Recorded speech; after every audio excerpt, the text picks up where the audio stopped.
are trapped. Time is ticking. The only way out is to solve hidden, mind-bending puzzles and crack some codes. Escape rooms are still riding high since they broke through stateside in 2012. How many of you have no idea what you're about to get into today? The immersive entertainment experience has been a phenomenon throughout the rest of the world dating back to 2007. This is so much fun. The endorphin rush, it's indescribably amazing, and then people are hooked. An escape room is a real-life game where players are locked in a room, and in order to break free, they have to unriddle a series of clues and beat the clock. From the moment Puzzle Break co-founder Nate Martin caught wind of the worldwide obsession, he just went for it. I immediately knew that it would be a smash hit. I love this genre of video games, and I understood that the cost of the build, at least for a proof of concept, it wouldn't be very high. It was a no-brainer. We built that first room from goodwill. We started everything with an initial investment from my own pocket of $7,000, and that was everything. We put tickets up for sale and crossed our fingers. Initially, no one came, but all it took was one group, and Puzzle Break was off and running. They played, and they told all of their friends. And then some of their friends came to play. It snowballed very, very quickly. Within 1 hour at Puzzle Break, the curious became die-hard brand advocates. You can market until you're blue in the face. You can make the best product in the world, but the real recipe to viral growth is make customers love what you do. We were profitable instantly. We recovered our initial investment in a month. Timing can be everything with a novelty business.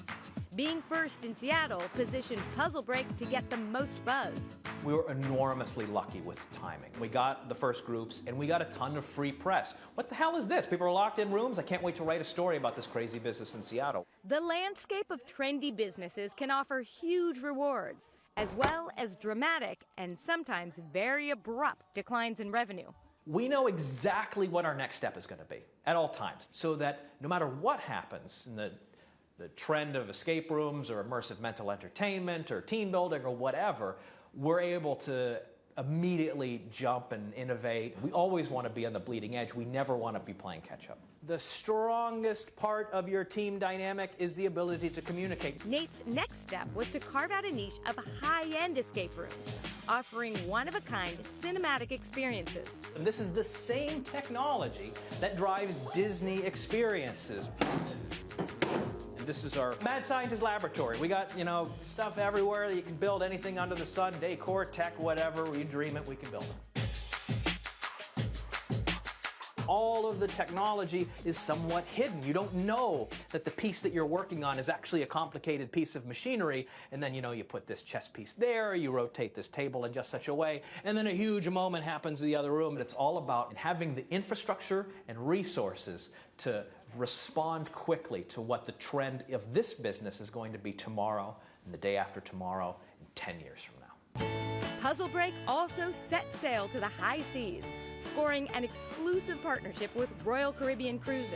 It's the most expensive escape room ever built anywhere. It cost $1 million. It takes place in a spaceship, the light and the sound. It's a Hollywood experience. It's amazing. He's now got a totally different market. He's going on a ship where there are no competitors. That is amazing. Jason Pfeiffer, editor-in-chief of Entrepreneur Magazine, sees Nate's outside-of-the-box and swift thinking a must in order to thrive and survive with a novelty business. You have to be thinking constantly about how you can innovate inside of your space. Another business that started as a novelty concept and ultimately sparked a craze with an endless number of competitors is Sprinkles Cupcakes.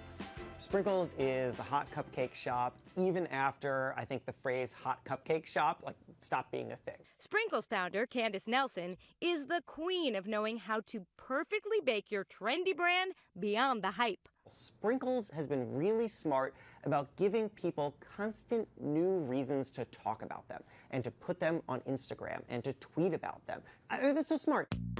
SoulCycle sparked a spinning phenomenon more than a decade ago, but its massive cult following still grows by the day. When you think about SoulCycle, they have created a real community of people who are passionate about being a part of SoulCycle. It becomes a part of their identity. Those are the kinds of businesses that you want to run, are the ones that people are really excited to evangelize for you. Everybody wants to be the next SoulCycle. Whether it's the rise of shuffleboard or the return of paintball, novelty ventures have a lot of appeal. But those in the know say you better go into it with eyes open. Because if you're not smart about it, the death of a trend can also mean the death of your business. If somebody's going to go into a trend-based business, you have to know this may not last very long. So you don't want to invest terribly heavily where you don't have to. Short-term leases are a really smart way to just mitigate your risk. Don't staff up too much. Do what you can with a lean staff so that you are not spending too much. Even if everything is saturated, if you can come up with a concept that innovates past what everyone's doing, then you still have a fighting chance.